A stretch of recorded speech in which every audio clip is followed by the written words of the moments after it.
I'm offering you a choice. To fight with knives or guns. But just remember this.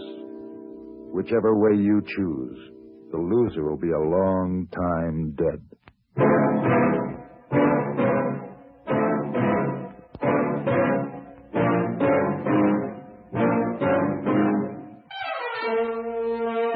Have Gun Will Travel. Starring Mr. John Daner as Paladin. San Francisco, 1875. The Carlton Hotel. Headquarters of a man called Paladin.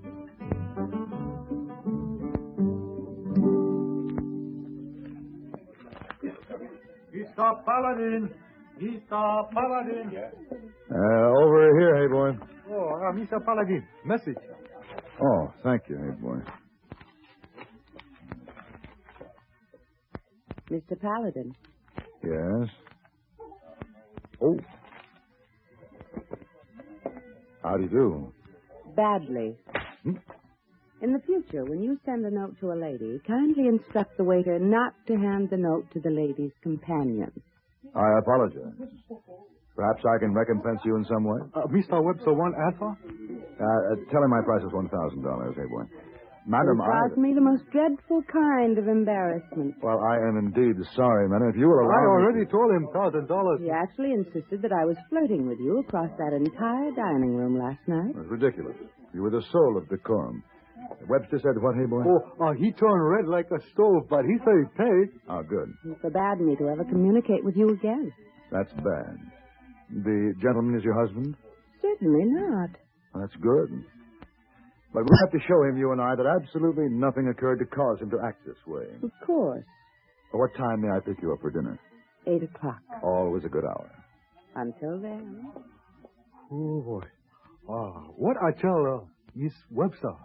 Oh, tell him I'll find out why 3 of his riders have been waylaid on open rangeland, and I'll do what I can for him. Oh, yes, have gun will travel? Exactly.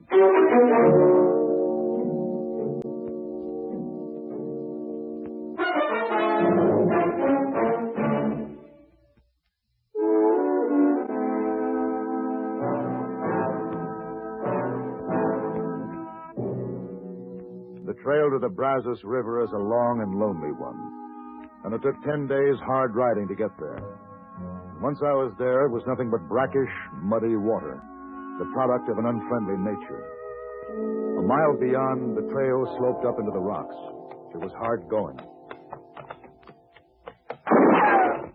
Hold it right there. Man's on your left, man's on your right, and I'm here. Hem's your eye. Unbuckle that gun belt and let her drop.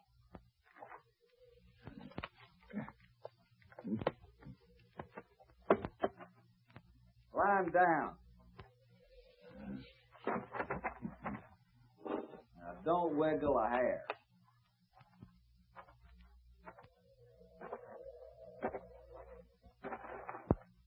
Boys? Yes, sir.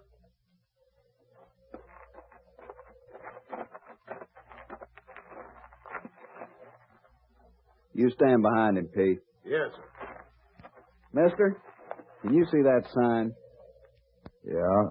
Then read it. Closed range, keep out. O'Banion Ranch. You crossed. This is open range according to the map. According to me, it's open when I say it's open. You boys can have his clothes and horse. I'll just take your gun. Hey, he's got a Derringer. Get him, Pete.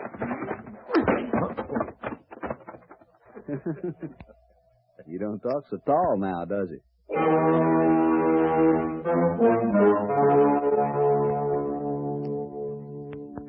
One of you ought to be able to split wood and fetch water. We take orders from Cyrus. Good morning. Is this the O'Banion Ranch? Well, I declare. Look at the wind blew in. I have some business with whoever owns this ranch. Move on, fella. Next ranch is 20 miles. No handout here. I want to see the owner. Maybe we ought to let him see the owner if he takes a bath first. Owner here's kind of persnickety about dirt. want it, y'all feet.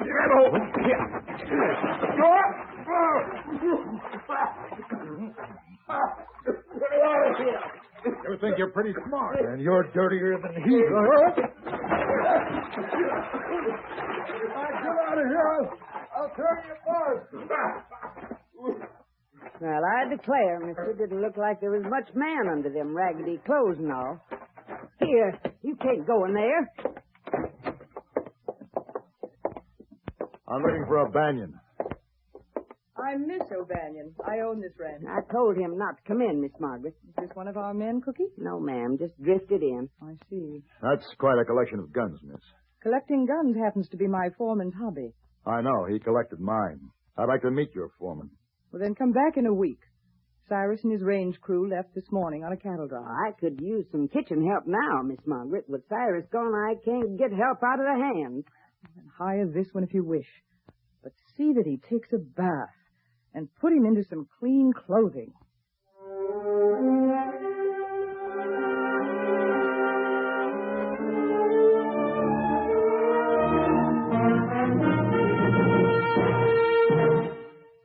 Say, let me put a question to you. How much do you appreciate the things that make life just a little easier?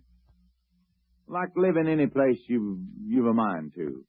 Now, according to our Constitution, if we don't like where we live, we can move to any other state we want to. All we have to do is hop in our car or take a train or a plane, and off we go.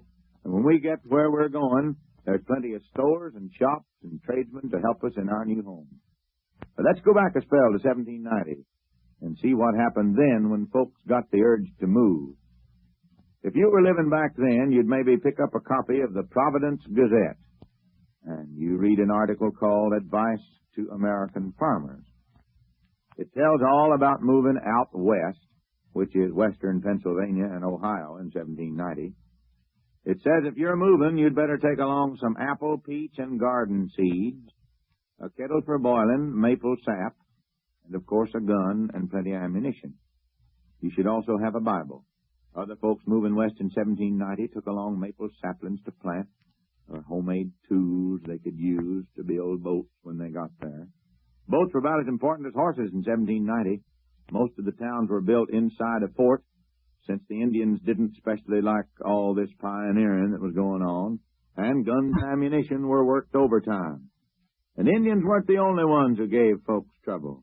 There was plenty of bear and wolves and other wild animals to keep folks on their toes.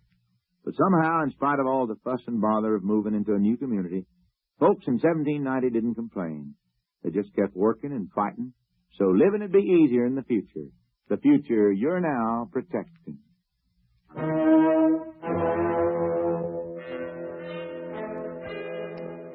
When a man is stripped of his horse, his saddle, and his guns, his problems become simple. He must have food and a place to rest. Once those things are attained, he can go about the job of retrieving his lost property, even if the job of washing dishes and serving meals comes first. Here, you stay out of that stew. Well, a man can get mighty hungry around this place, working in the kitchen. I've been watching you. You ain't no saddle bum. Just who are you, mister? Would you believe me if I told you I was the oldest son of an English nobleman? Not hardly. A little callus on your thumb there. Wouldn't be from a gun hammer, would it? It might, Cookie. You're here after someone or something? Tell me about the foreman, Cyrus. Hand me that other pot there. Cyrus runs the whole ranch for Miss Margaret. Has ever since the folks died. Why doesn't she run it? She's a lady. You could see that. Drinks tea and reads poetry books all day. You're still an O'Banion. Pouring them peeled potatoes. You know, Cookie, puzzles me. This kind of range should support thousands of head of cattle. On my way here, I didn't see 20 steers. Well, maybe you didn't look good. Cyrus does a good job for Miss Margaret. She don't have to turn a finger. Pretty hard thing not to turn on a ranch this size, even if you are the owner and the lady. Would you want somebody like her out there mixing with this ranching crowd?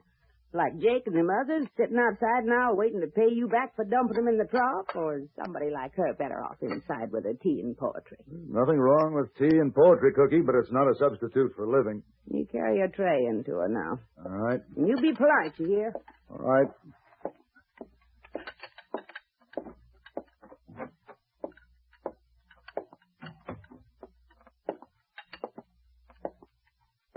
Tea? Thank you. Will you pour, please? 1 lump or 2. One, please. I probably should say I think that you've done very well so far. Thank you. Breakfast was served quite expertly. You show considerable household ability. Would you kindly stop staring at me like that? Yes, ma'am. A good servant tries to be as inconspicuous as possible. Yes, ma'am. The books on the mantel, please bring them. Of course. Tennyson or Shelley, ma'am? Oh, it doesn't matter. But it does. I recommend this one.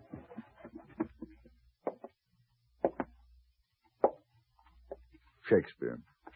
Well, I think he's very common. In certain passages, maybe. He deals with common ideas, but in words of uncommon beauty. Really? And are you a poet? No, but I've read some. I see. You may go. As you say. Oh, I've drawn up a list of odd jobs for the men. Hard work always improves ranch discipline. You've drawn up a list? Yes. Well, I understand you're in some difficulty with the men. Nothing that can't be straightened out. Oh. Well, in that case, please feel free to oversee things. Thank you. Saladin, Yes, ma'am?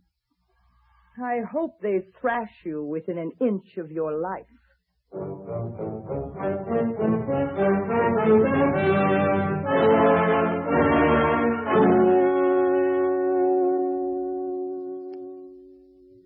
We'll be back to our show in just a minute, but first, this message. You know, our servicemen overseas have a wonderful opportunity to observe new customs and traditions. They find, too, that these ideas aren't so strange after all. For instance, take this business of tattooing. On some of the islands of the Pacific, the natives adorn themselves with tattoo marks indicating the group they belong to or the gods they worship. Among the Brahmins and Mohammedans, a tattoo is used as a mark of caste, although the caste system is rapidly disappearing. In Japan, skilled artists create truly beautiful designs using the human body instead of a canvas. Well, all this might sound strange, but tattooing is not unknown in our culture. However, as some of our servicemen have observed, it's a little embarrassing when a fellow with a tattoo that reads John Loves Mary takes as a wife a girl with the name of Josephine. Or the young man with a beautiful anchor on his chest finds himself in the Army or the Air Force. From another standpoint, the beauty marks worn by some women of Western civilization are nothing more than a form of tattoo. And the same thing is true about other customs and traditions of all countries. The way of doing things may be different, but the ideals are the same. These customs are important to the people who follow them. And our servicemen are helping to maintain goodwill by observing the customs of other people in other lands.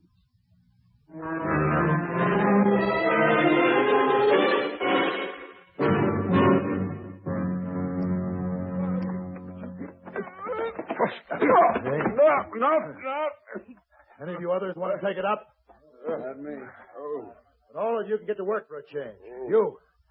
Cookie needs water. Hop to it. Yes. You. Firewood on the double. Half cord by sundown.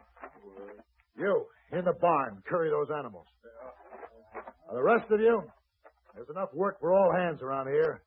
If you can't find any, let me know. I'll find it for you. Now, hop. What about me? You and I are going to check the feed and water conditions, Jake. Any objections? So long as I can't whop you, I'll ride with you.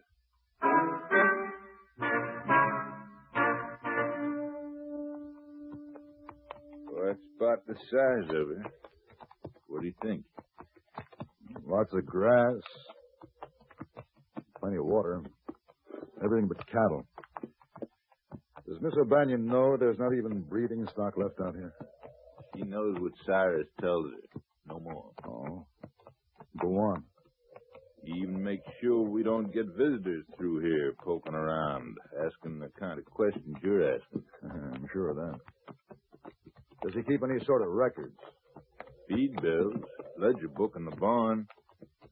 If you're going to buck Cyrus and his range crew, don't count on much help. Well, I'm going to count on you for one thing, Jake. Those books. I want to look them over. Now, wait. Miss Margaret, what's she doing out here? Ain't seen her on horseback since you went away to that fancy school. Go on back, Jake. I'll be right along. Yes, sure. Give over.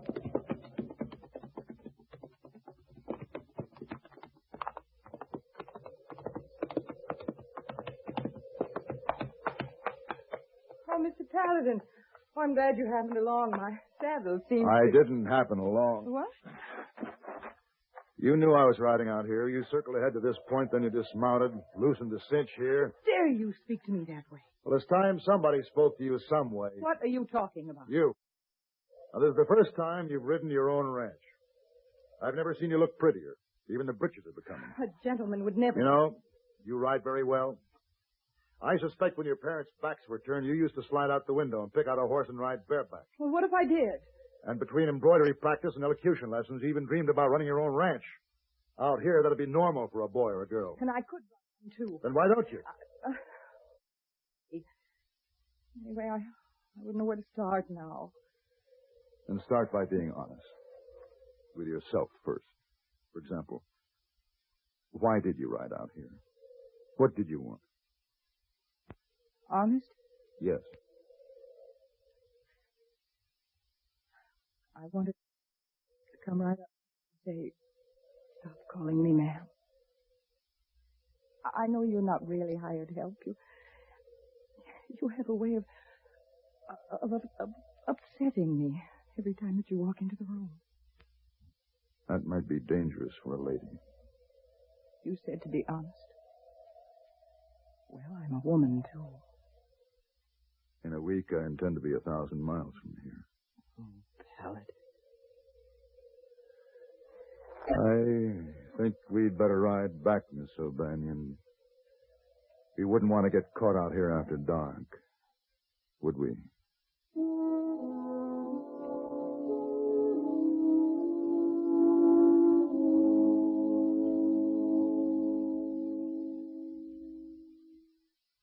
On July 30th, 1619, the first representative assembly in America met in a log church in Jamestown, Virginia. The small group of men who comprised the House of Burgesses were America's first lawmakers. Initially, the assembly had only one chamber. Then, around 1680, an upper chamber was added, and Virginia's legislature had two houses. A century later, the concept of a two-chamber legislature was carried over to the United States Congress and resulted in the formation of the Senate and the House of Representatives. For almost 300 years, this type of legislation has been an important characteristic of American democracy. From the contributions of the past come the principles of the present.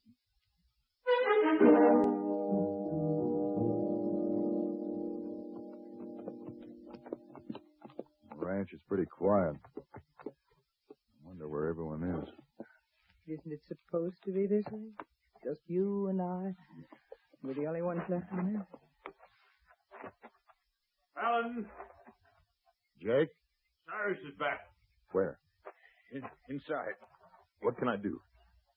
Well, that depends on Miss O'Banion. She's the boss here. Oh, but... Are those the ranch books? Yeah. Give them to me. Maggie, you're broke. Broke? Your range is stripped clean. Cyrus has the power to sign loans, and he's used it. Oh, no. What'll I do? You'll help yourself or you'll lose the place. Well, well. Cyrus. I wondered where everybody was. I see you've been going to a lot of trouble. My bucks, huh? That's right. I wouldn't worry too much about them. See, what's to worry about are these notes I hold, right here. Notes? That's what I was going to tell you. Cyrus obligated this ranch to several loans.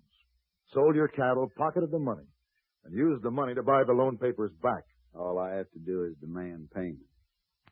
Oh, and speaking of debts, mister, don't you owe me something from our first meeting? I was coming to that. Now, wait a minute. I just collect guns. I don't use them.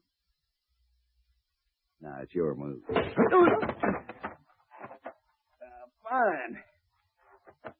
It's just what I wanted you to do. Watch his knife, Mr. Paladin. And now it ain't murder, is it?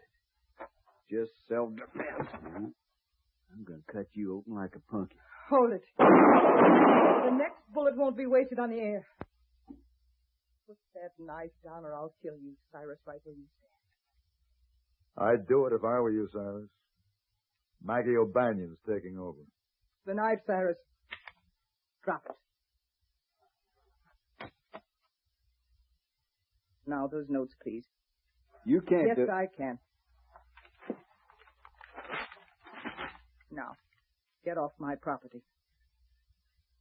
She means what she says.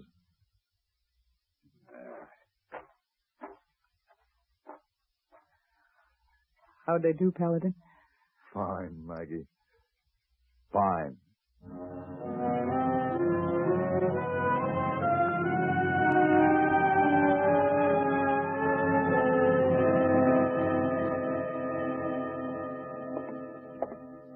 What are you doing back in San Francisco?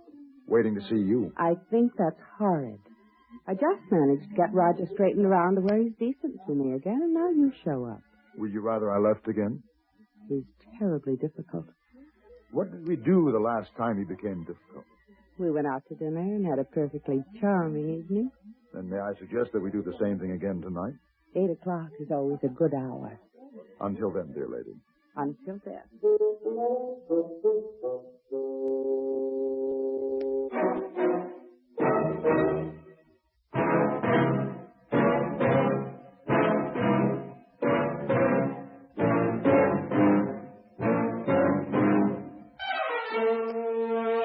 Have Gun Will Travel. Created by Herb Meadow and Sam Rolfe, is produced and directed by Norman McDonnell, and stars John Daner as Paladin, with Ben Wright as Hayboy. Tonight's story was written by Gene Roddenberry and adapted for radio by John Dawson. Featured in the cast were Lynn Allen, Harry Bartell, Barney Phillips, and Virginia Gregg. Hugh Douglas speaking.